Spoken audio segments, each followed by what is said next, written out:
Es quizá el relato favorito de la era moderna. Una historia fantástica de un viaje épico para salvar a un mundo en conflicto. La trilogía literaria de El Señor de los Anillos empieza a cobrar vida en la primera de las 3 películas de New Line Cinema. La película cuenta un viaje mítico para destruir un anillo, lo que librará al mundo de un gran mal. It's some form of Elvish. I can't read it. There are few who can. A primera vista, la película evoca un mundo totalmente distinto al nuestro.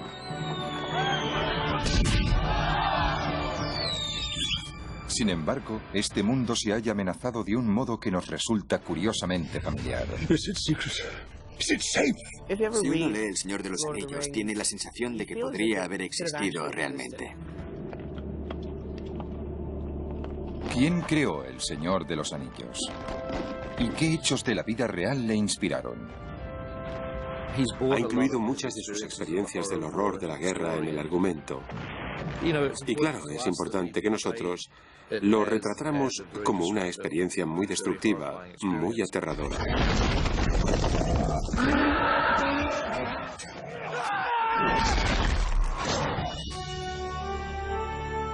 ¿Cómo arroja luz este mundo imaginario sobre los enigmas de nuestro pasado ancestral?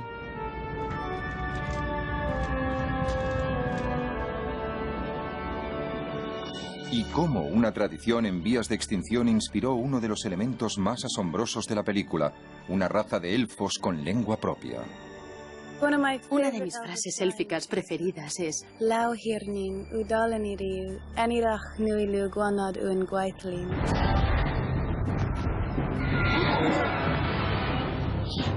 ¿Refleja este viaje para librar al mundo del mal nuestra lucha contemporánea? el viaje que Frodo emprende es para enmendar un gran mal. ¿Podríamos hacer algo así en estos tiempos? ¿Podríamos conscientemente deshacer algo que sabemos que nunca debería haber llegado a existir? Acompáñennos mientras vamos más allá de la película para explorar las sorprendentes relaciones entre nuestro mundo y el universo ficticio de El Señor de los Anillos.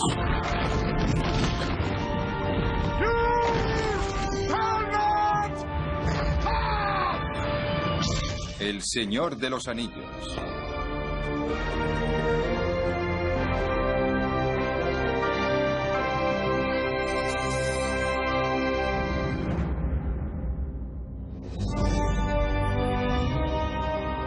El Señor de los Anillos se desarrolla en un mundo mítico, con grandes reinos que se extienden por un vasto continente.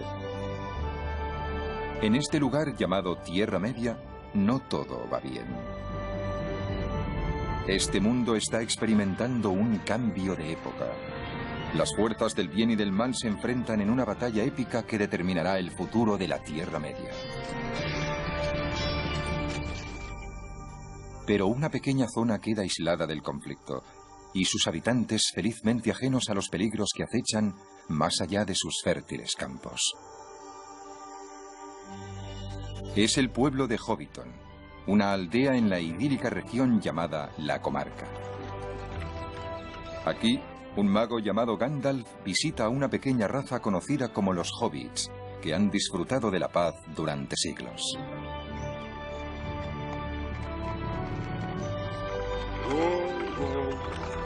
El creador de este lugar mítico fue el autor visionario J.R.R. Tolkien. Su imaginación engendró El Señor de los Anillos, un relato épico que algunos han llamado la historia del siglo. Creo que es una historia increíblemente filosófica y en muchos sentidos una meditación sobre la amistad y el valor, la humildad y no eludir por miedo la oscuridad de nuestra alma ni la claridad. La mayoría de las historias fantásticas están como en el aire, no tienen una base. El editor Rainer Unwin fue amigo de Tolkien durante toda su vida. Pero la historia de Tolkien es única en la medida en que tiene sus raíces en hechos reales. ¿Cuáles son las raíces en la vida real de El Señor de los Anillos? La historia de Tolkien se inició en el pueblo inglés de Serhol. El paisaje rural de los alrededores de su pueblo desempeñó un papel fundamental en la formación de Tolkien. No solo desarrolló un intenso amor por la naturaleza, sino también el profundo sentido de la responsabilidad de protegerla. Tolkien creció en un mundo insular donde la gente se sentía a salvo y lejos del caos que estaba a punto de desencadenarse en toda Europa. Esta es una zona magnífica para las aventuras infantiles, el pueblo y los alrededores de Serhol. Detrás de nosotros está el molino por el que Tolkien y su hermano trepaban para molestar al molinero y curiosear. Estaban los bosques, el pantano de Masley, solo a unos 100 metros a nuestra izquierda. Creo que los paisajes ejercen un poderoso efecto en cualquier escritor. Pueden apreciarse estrechas conexiones entre, digamos, la zona de Serhol y lo que aparece en los libros. El director de El Señor de los Anillos, Peter Jackson, decidió rodar la versión cinematográfica de la Tierra Media en su Nueva Zelanda natal. Pero encontrar el lugar perfecto para representar Hobbiton no fue fácil. Hobbiton fue una localización muy importante para nosotros. Una de las dificultades era que Nueva Zelanda no tiene paisajes rurales de estilo inglés, con setos y ondulados campos verdes, y la imagen que uno tiene claramente de Hobbiton si lee los libros. Así que exploramos el país al norte, al sur, al este y al oeste, y encontramos esta pequeña joya. Uno de nuestros localizadores había descubierto un terreno al fondo de una enorme granja y entramos y pensamos, Dios mío, acabamos de llegar a la comarca. Me senté y empecé a hacer bosquejos porque el paisaje mismo sugería dónde debían ir las cosas. Uno de los aspectos esenciales de Hobbiton es que el lugar tiene que dar la impresión de que los hobbits han vivido aquí desde hace cientos de años. Y por tanto empezamos a plantar verduras en los huertos de Hobbiton casi un año antes del rodaje. Tuvimos que plantar repollos, coles de Bruselas y zanahorias, dejando que Hobbiton germinara, por así decirlo, y se convirtiera en un lugar real. El Señor de los Anillos es una mitología, es un cuento de hadas, es una historia de aventuras. Nunca ha ocurrido excepto en algún lugar de nuestros corazones. Y sin embargo había hobbits en 3 dimensiones y humo saliendo de los agujeros donde vivían bajo tierra. Y yo creí. ¿Quiénes son los hobbits con quienes Gandalf está tan encandilado? ¿Están basados en la realidad?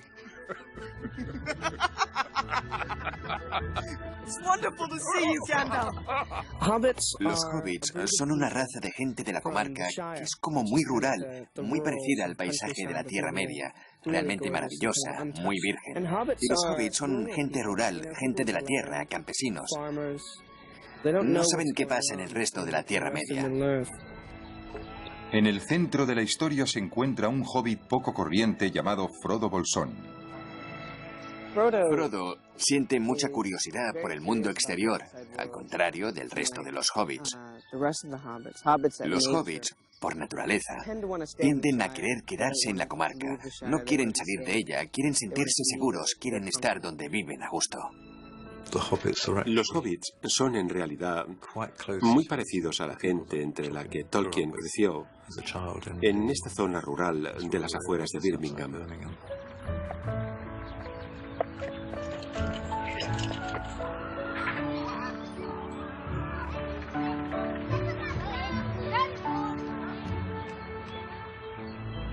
Y, de algún modo, atesoró recuerdos de esa gente sencilla y los recreó en los hobbits.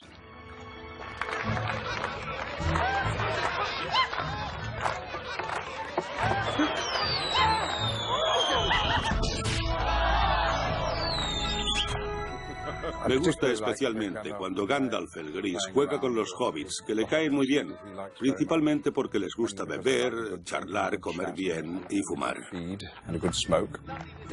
Adoran la tierra, adoran la vida, adoran la comida.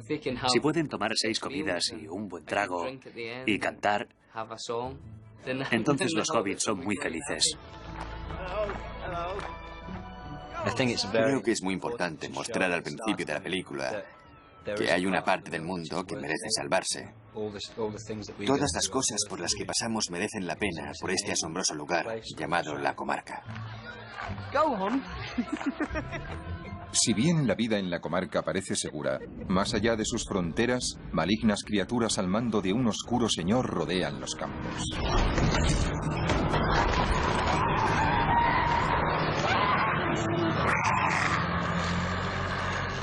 Cuando Tolkien llegó a la adolescencia, el hogar de su infancia se hallaba bajo una amenaza comparable. Los tentáculos de la industria se habían extendido hasta Serhol. Tolkien contempló horrorizado la destrucción de su amado paisaje debido al desarrollo desenfrenado. La revolución industrial de Inglaterra, que alcanzó su punto álgido hace un siglo, había esclavizado a los niños en las fábricas. Las familias y los campesinos fueron enviados a las minas de carbón para satisfacer la insaciable sed de combustible. Mientras Tolkien vivió aquí, creo que fue consciente de que la ciudad se acercaba. Era algo que lo entristecía mucho. Veía la ciudad reptando colina arriba y empezando a rodear la zona. En El Señor de los Anillos vemos muchos de los grandes contrastes. El contraste entre el verde de esta zona y el negro de más allá.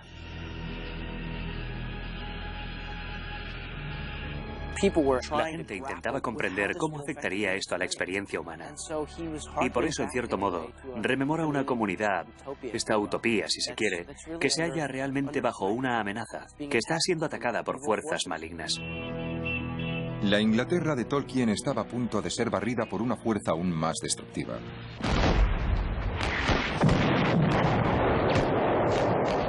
La Primera Guerra Mundial tendría también un gran impacto en el Hobbiton de su imaginación. En la película, el mago Gandalf reconoce el peligro encarnado por un simple aro de oro. En El Señor de los Anillos, Gandalf ha venido a advertir a Frodo acerca de un anillo que el Hobbit ha heredado. Los anillos son objetos poderosos y un anillo no tiene fin. Da vueltas y vueltas y dentro puede contener, supongo, una gran maldad así como una gran fuerza positiva. It's some form of Elvish. I can't read it. In the common tongue, it says, one ring to rule them all. One ring to find them. One ring to bring them all. And in the darkness, fight them. El anillo es un talismán, ¿no? Es un instrumento de poder. Una idea brillante, porque los anillos, claro está, han estado presentes en toda historia, en toda leyenda, en todo mito, con un poder todopoderoso, definitivo.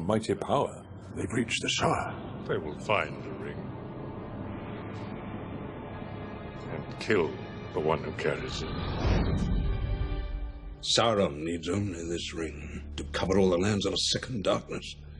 Gandalf le dice a Frodo que debe sacar el anillo de la comarca antes de que las terribles fuerzas que buscan el anillo lo encuentren allí. Así que Frodo parte para alejar el peligro de su tierra, acompañado por 3 amigos hobbits, Sam, Merry y Pippin. Creo que es importante que sea de esta pequeña raza de gente humilde que vive en esta reducida comunidad, de donde sale el héroe capaz de irse y realizar este fantástico viaje y derrotar a todas esas poderosas fuerzas. Poderosas fuerzas avanzaban también hacia el conflicto durante la juventud de Tolkien. 1914. Gran Bretaña se une a los aliados y entra en la Primera Guerra Mundial. Al igual que el mapa de la Tierra Media de Tolkien, las fronteras políticas de Europa se desplazan en un mortal juego de poder entre las potencias centrales. Al resultado de esta confrontación se le llama la guerra que pondrá fin a todas las guerras. En 1916, Tolkien y la mayoría de sus condiscípulos de Oxford son enviados al frente para sumarse a una alianza contra el gran enemigo común. It was a glorious thing to lead your men and, if necessary, to die for your king and country. Paddy King sirvió junto a Tolkien en los fusileros de Lancashire, mostrados en estas insólitas secuencias. Cuando llegaron a primera línea, la heroica imagen de la guerra de estos jóvenes chocó con la horrorosa realidad del campo de batalla.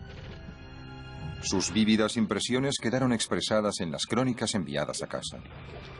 Frente a nosotros había una línea de 30 kilómetros, atrincherada y fortificada, defendida por decenas de ametralladoras. No había opción para la caballería. Philip Gibbs.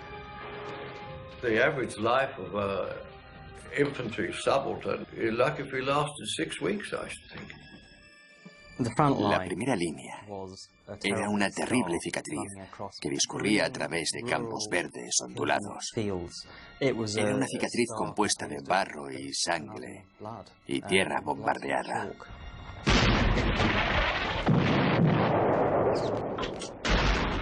Tolkien llegó al frente en junio de 1916. Era la primera misión de combate de su regimiento. Los soldados se preparaban con nerviosismo para una vital ofensiva cerca de un río llamado Somme. Antes del amanecer había un gran silencio. Hablábamos en susurros, si es que hablábamos. Entonces, de pronto, nuestra artillería abrió fuego con colosal intensidad. Philip Gibbs. La batalla del Somme fue la más importante del frente occidental, ya que se prolongó durante 4 meses e intervinieron una gran cantidad de hombres. Algunos de los primeros textos sobre la Tierra Media, creados por Tolkien, fueron escritos a lápiz en un cuaderno mientras estaba en las trincheras en la Primera Guerra Mundial. Y allí nació la Tierra Media. En opinión de Tolkien, las rígidas barreras de clase que separaban a los oficiales ingleses de sus subordinados empezaron a desmoronarse ante los horrores de la guerra. La estructura del ejército en Gran Bretaña, por aquel entonces, era muy clasista. Los oficiales se seleccionaban entre aquellos que habían estudiado en la universidad, entre hombres como Tolkien. La infantería, conocida como carne de cañón, eran gente corriente. En el caso del batallón de Tolkien, eran mineros y obreros textiles de Lancashire. El contraste existe en El Señor de los Anillos. Frodo es un hobbit de clase media, educado y acomodado. Y Sam es su jardinero. If I take one more step, it'll be the farthest away from home I've ever been. Es un chico del campo. Come on, Sam. Sea cual sea el lazo que hay entre ellos, es un reflejo, como Tolkien dijo, del lazo que surgió entre oficiales y soldados rasos. En tanto que el lazo que experimentó con sus camaradas sin duda influyó en su futura obra, las imágenes de la guerra tuvieron quizás un impacto aún mayor en la creación de Tolkien.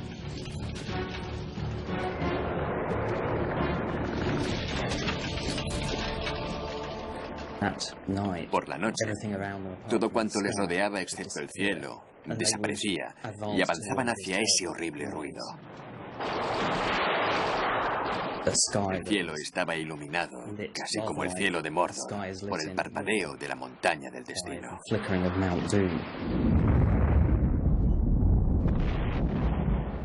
Ha incluido en la historia muchas de sus experiencias sobre el horror de la guerra, y claro, era importante para nosotros reflejarlo como una experiencia muy destructiva, muy aterradora. Frodo y sus amigos sufren una experiencia similar en un reino subterráneo llamado Moria.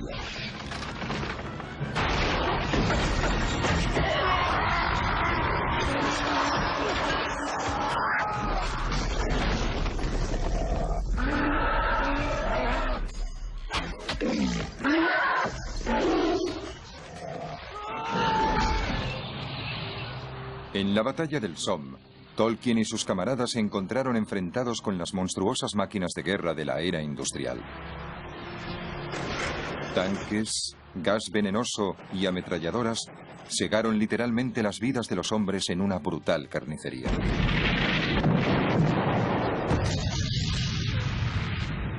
Al final del primer día de batalla, 38.000 soldados británicos habían resultado heridos y 19.000 muertos. Fue el día con más bajas de la historia militar británica.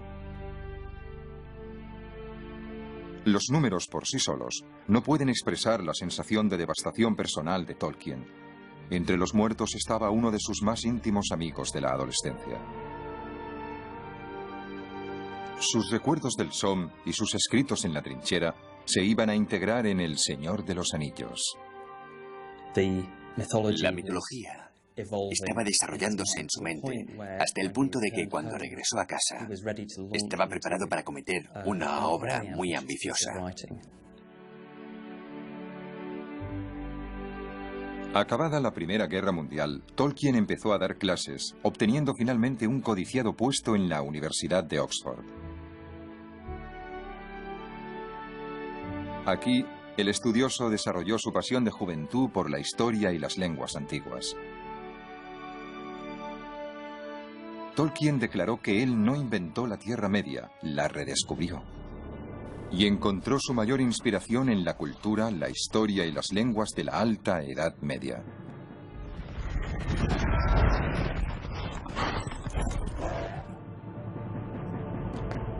En la película, Gandalf visita una antigua biblioteca donde pretende confirmar su sospecha de que el anillo es la perversa creación del oscuro señor Sauron.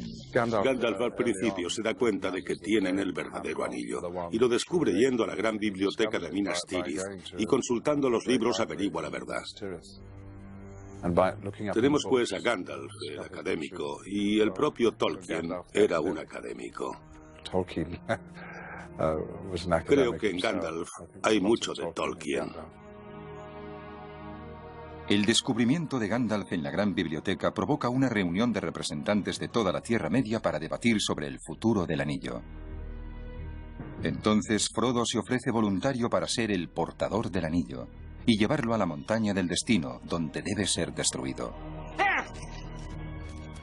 Mr. Frodo's not going anywhere without me. We're coming too. You'll have to send us home tied up in a sack to stop us. 8 voluntarios se ofrecen para acompañar a Frodo en su viaje. You shall be the Fellowship of the Ring.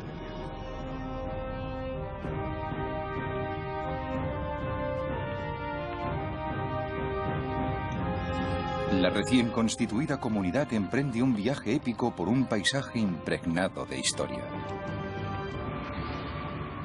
Las ruinas dispersas por la Tierra Media pueden compararse a las antiguas ruinas de Inglaterra. Los restos arqueológicos de múltiples culturas, desde el misterioso monumento neolítico de Stonehenge hasta las ruinas dejadas por 4 siglos de dominación romana. Tolkien se inspiraba claramente en el paisaje y la cultura del centro de Inglaterra, que él también conocía.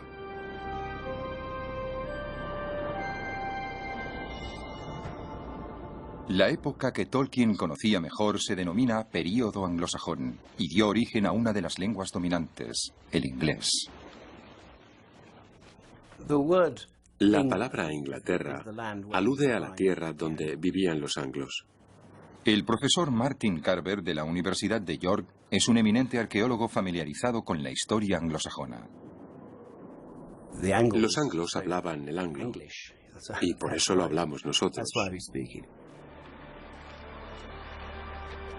Los anglos y los sajones eran guerreros y marineros germanos que navegaron hasta Britania en el siglo V.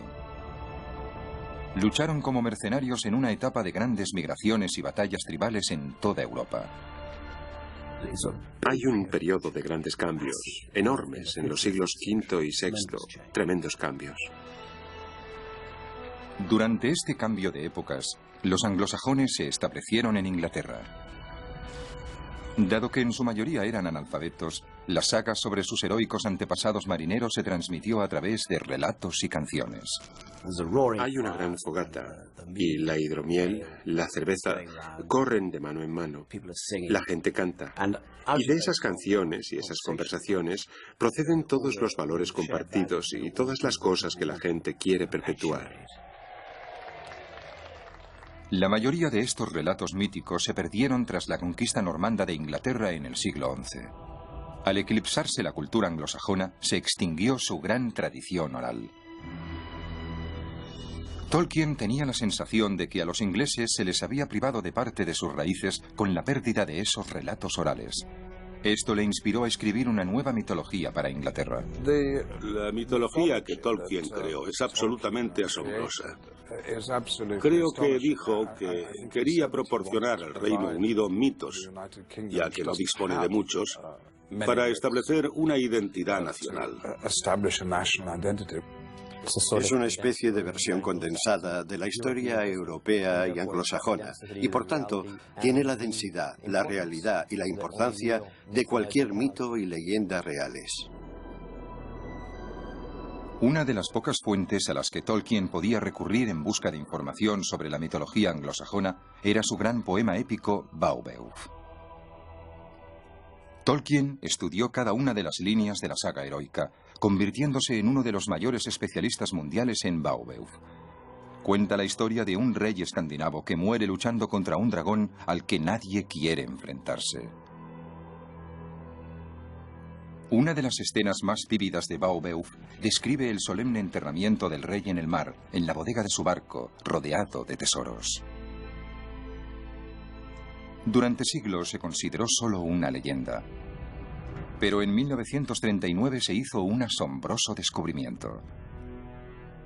En la costa este de Inglaterra, en Sutton Hoo, los arqueólogos británicos desenterraron un antiguo barco, la cámara mortuoria de un rey anglosajón.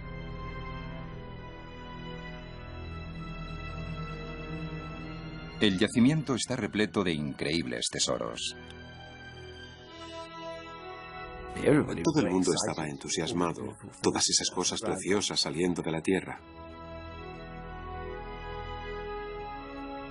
Ese extraordinario enterramiento era en sí mismo una especie de poema. Objetos especiales se reunían y colocaban de una manera especial. Sutton Hoo empezó a parecer la realidad tras Beowulf. Tolkien debía estar al corriente del descubrimiento de Sutton Hoo, el gran enterramiento en el mar, porque fue en 1939 cuando empezó a escribir El Señor de los Anillos. En la película, la comunidad del Anillo llega a la cámara funeraria subterránea de un caudillo de los enanos. Desgraciadamente, la tumba ha sido profanada. Pero esto refleja la clase de reverencia que sentían los anglosajones por sus caudillos.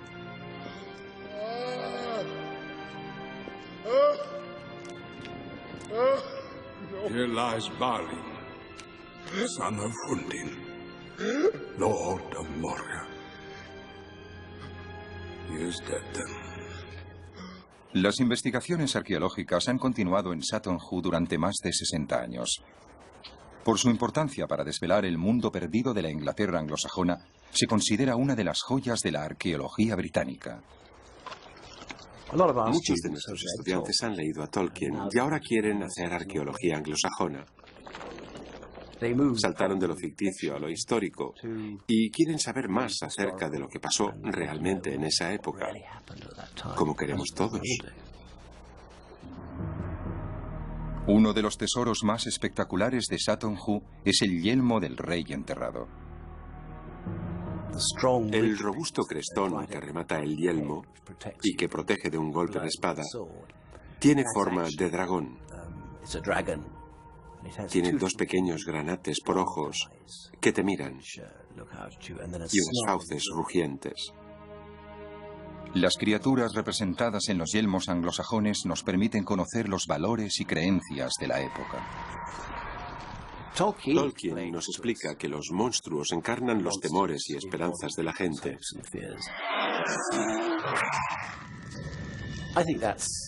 Creo que esa es una buena forma de considerarlo. Cuando miramos una pieza de metal anglosajona, y vemos esos monstruos contorsionándose, los animales son metáforas que contienen toda clase de mensajes: valor, lealtad, despecho. En una sociedad sin literatura, los herreros son los poetas, ¿no? Porque son las personas que te dan algo permanente. En lugar de un libro, es algo que dura eternamente. Y es aquí donde los estudios de personas como Tolkien fueron tan útiles, y en especial cuando dejó volar su imaginación. Los realizadores de El Señor de los Anillos utilizaron la imaginación de Tolkien como inspiración para crear las 48.000 piezas de armaduras y armas de la película. La cultura, creo, está basada en el detalle. Está basada en generaciones de personajes, de gente, de especies, construyendo a partir del trabajo de generaciones pasadas. Cada cinturón, en cierto modo, está trabajado a mano para dar la sensación de que ha pasado por los artesanos de la especie que lo usa. Una de las cosas más importantes para mí fue que generamos una sensación muy intensa de cultura. Las formas, los detalles y las hendiduras que fuimos capaces de introducir en la armadura solo pueden realizarse mediante el uso del yunque, el martillo, las tenazas y el horno. Técnicas utilizadas en la antigüedad.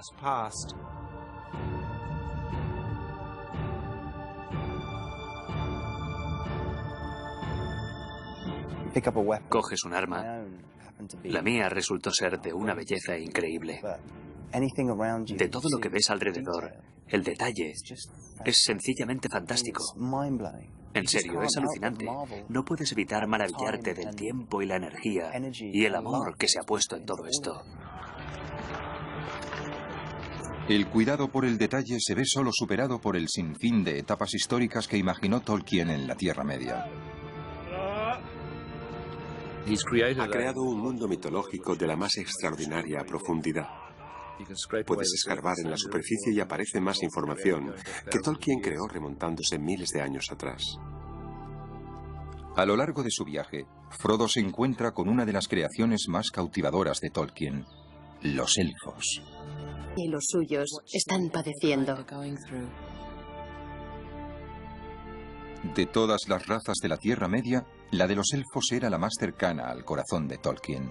Son los seres ideales, puros, hermosos e inmortales. Tolkien dedicó una considerable cantidad de energía creativa a concebir esta etérea raza. Creo que uno de los elementos más increíbles del Señor de los Anillos son los elfos y el hecho de que Tolkien creara un mundo para ellos. Creó realmente una lengua. Las complejas y elegantes lenguas que Tolkien inventó se denominan colectivamente élfico. Una de mis frases élficas preferidas es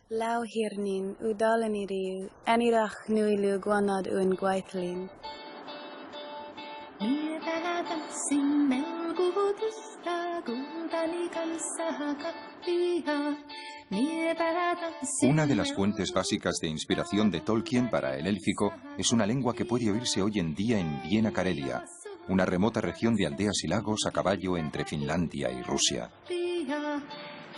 En su mayoría, los habitantes son ancianos cuyos hijos se han marchado en busca del mundo moderno. El canto épico que aún se escucha aquí es el Kalevala, la tierra de los héroes. Una voluminosa obra considerada la expresión más importante del patrimonio cultural finlandés. En su adolescencia, Tolkien quedó fascinado por el Kalevala. Aprendió el finlandés por su cuenta para comprender mejor esta monumental colección de antiguos poemas épicos. Jussi Huovinen es el último gran trovador rúnico. Ha memorizado casi todo el Kalevala, aprendiéndolo de sus mayores. Cuando Jussi muera, será lo mismo que si una gran biblioteca quedara reducida a cenizas.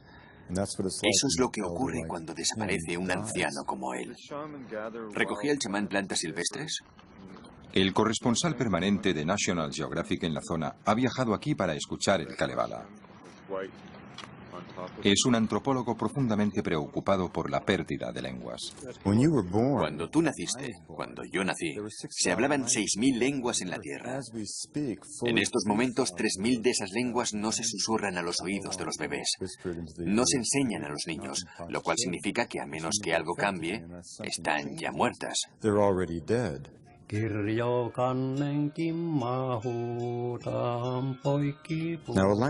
Una lengua no es solo un vocabulario o un conjunto de reglas gramaticales, es un reflejo del espíritu humano.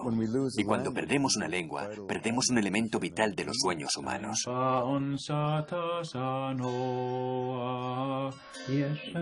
El profesor de música Pekka Huttu Hiltunen espera aprender de Jussi, aunque solo sea una pequeña parte del extenso Kalevala. Fue un momento muy importante para mí, hace unos 10 años, cuando conocí a Jussi y empecé a oírle cantar. Y de pronto fui consciente y tuve que agarrarme a la silla, pues realmente él estaba ahí sentado, cantándome con la voz de mis antepasados de miles y miles de años atrás. ¿Cómo aprendió el ciclo de cantos?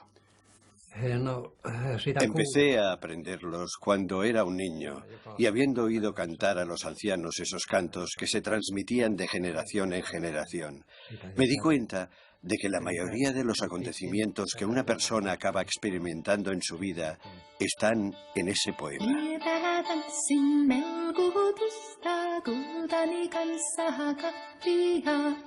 El Kalevala es una narración paralela a la historia de los finlandeses que emigraron hacia el norte a finales de la última glaciación.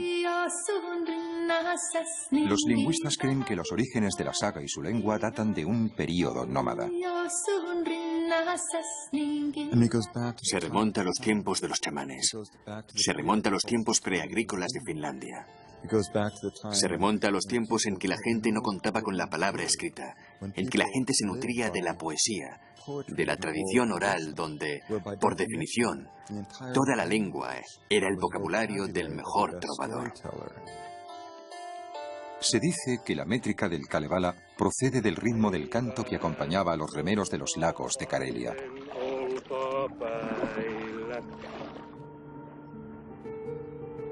La tradición del Kalevala casi se había perdido cuando se inició el dominio sueco de Finlandia a finales de la Edad Media. En el siglo XIX los finlandeses más cultos hablaban sueco. Entonces, un médico rural llamado Elias Lönnrot viajó a las inhóspitas tierras de Karelia en la década de 1830. Este era el último lugar del mundo donde aún se podían escuchar los cantos rúnicos. Tomando nota de las letras de los rústicos trovadores rúnicos, cosa que los karelianos rara vez habían hecho, Lönnrot rescató la tradición. Organizó los cantos en una historia lineal y los tituló El Kalevala. Esta mitología finlandesa dio a su pueblo un sentido de identidad que resultó de especial importancia durante el tumultuoso siglo XX. A no ser por el Kalevala, Finlandia no tendría ni independencia ni lengua. Y todos estaríamos hablando ruso o sueco. Hoy en día, una pequeña parte del poema se canta durante los acontecimientos deportivos finlandeses. Y los niños aprenden en el colegio unos cuantos versos fundamentales. Los temas del Kalevala impregnan la fiesta de la luz finlandesa, cuando esta tierra de inviernos interminablemente oscuros celebra el día más largo del año. J.R.R. Tolkien se inspiró en el Kalevala cuando empezó a inventar las lenguas de la Tierra Media. Intentaba construir lenguas en las que quedara la impronta de aquello que él admiraba. El quenya, el latín élfico, creo que se basa claramente en el finlandés. Le gustaba mucho el finlandés. Le gustaba mucho la tradición literaria finlandesa que le atrajo desde temprana edad. Tolkien no solo estaba fascinado por la lengua del Kalevala, también encontró en él temas eternos y personajes arquetípicos.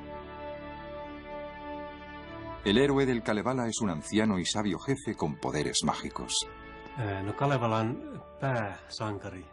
La figura central es Väinämöinen, un gran chamán que recurre a los conjuros para alcanzar sus objetivos y mejorar las condiciones de vida de su pueblo.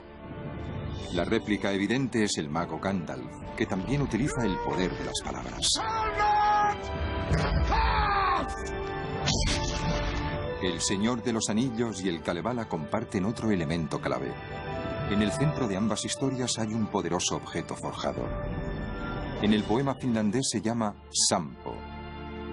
Al igual que el anillo, trae la fortuna a su dueño, pero al final es destruido para garantizar la paz. ¿Cuál es en última instancia la lección del Kalevala? Lo que más me impresiona del Kalevala es que recalca la importancia de hacer el bien a tu pueblo, en hacer las cosas por su bien y para su gozo. Los temas de la lealtad y el sacrificio están muy presentes en El Señor de los Anillos. Es tan hermoso porque, para mí, y creo que para todo el mundo, no puede hacerse nada sin el aliento de los seres queridos y los amigos que te ayudan a superar los problemas. En nuestro mundo moderno, se da más valor al individuo que a la comunidad. Cuando miro las fotografías de Karelia de hace 100 años, tengo casi la misma sensación que tenía con Jussi. Quiero decir que tenía la sensación de estar en presencia de 15.000 años de historia concentrados en ese ser humano. Y también sentí una profunda tristeza, porque también sentía que estaba en el punto final de ese lugar. Tenía la sensación de que la aldea que visitamos no era tanto una aldea como la sombra de lo que había sido. Jussi era su único habitante. El Kalevala, como toda mitología, describe la lucha entre el bien y el mal. Al crear El Señor de los Anillos, Tolkien era muy consciente de este conflicto, tras haberlo experimentado directamente en la Primera Guerra Mundial. Pero no podía imaginar que una fuerza aún más oscura y destructiva estaba a punto de apoderarse del mundo.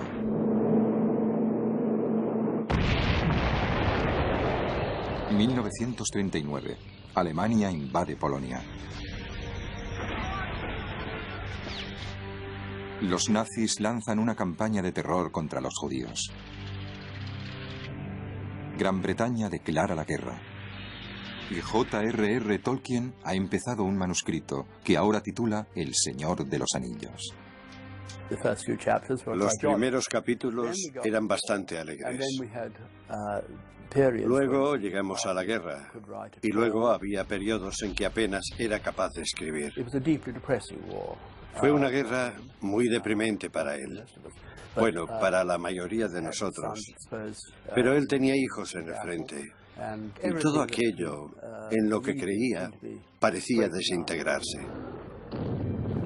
Me conmueve el hecho de que Tolkien escribiera El Señor de los Anillos durante la Segunda Guerra Mundial, de que el propio hijo de Tolkien, Christopher, estuviera sirviendo en Europa luchando contra el mal supremo.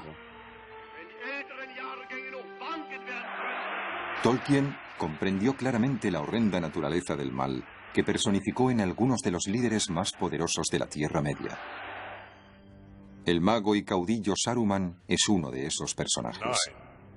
Ha creado un ejército de soldados monstruosos en su deseo de obtener el poder del anillo para conquistar el mundo. One of the halflings carries something of great value. Ha habido muchos Sarumans en mi vida que empezaron como hombres de gran talento, intelecto y poder, y que luego se corrompieron. Who went wrong, killed the others.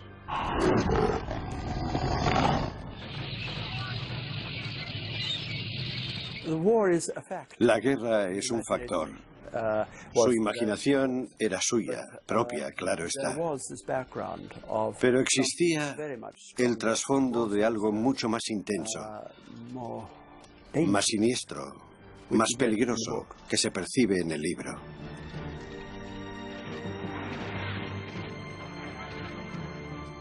En el verano de 1940, Hitler ordenó el bombardeo de las ciudades inglesas.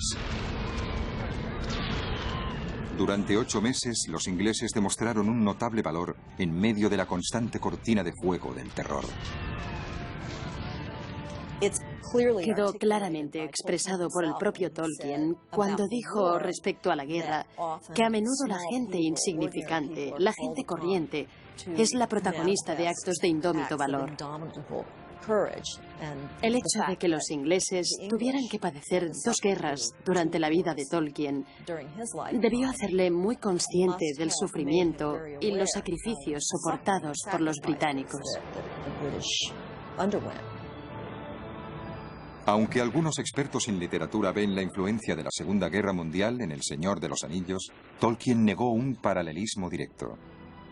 Debemos ser conscientes de que al propio Tolkien le horrorizaba que se hicieran analogías modernas con su obra. Es decir, siempre rechazó la idea de que los argumentos se basaran en la Segunda Guerra Mundial y la subida al poder de Hitler. Creo que esta es una historia donde hay elementos míticos y su humanidad trasciende más allá de cualquier creencia política que pueda atribuírsele.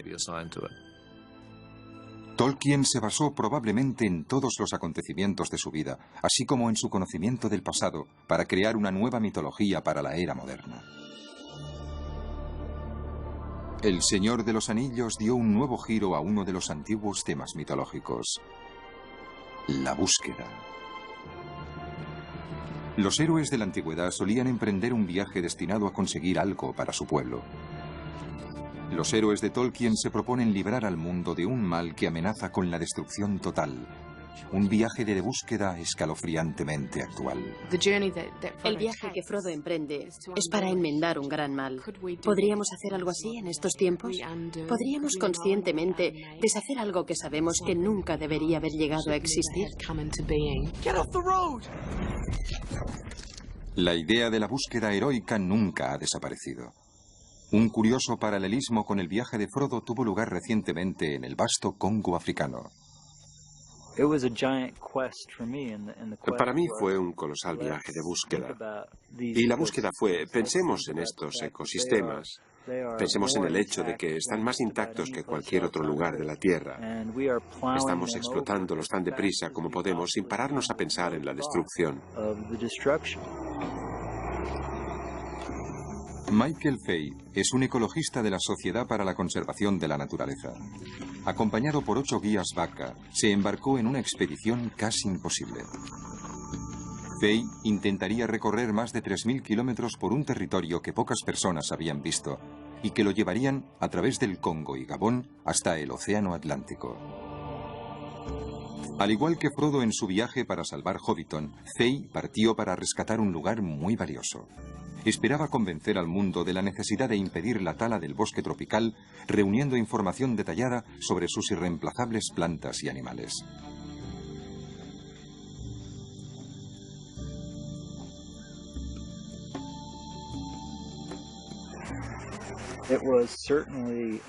Era el viaje más grandioso e imposible que podía concebir.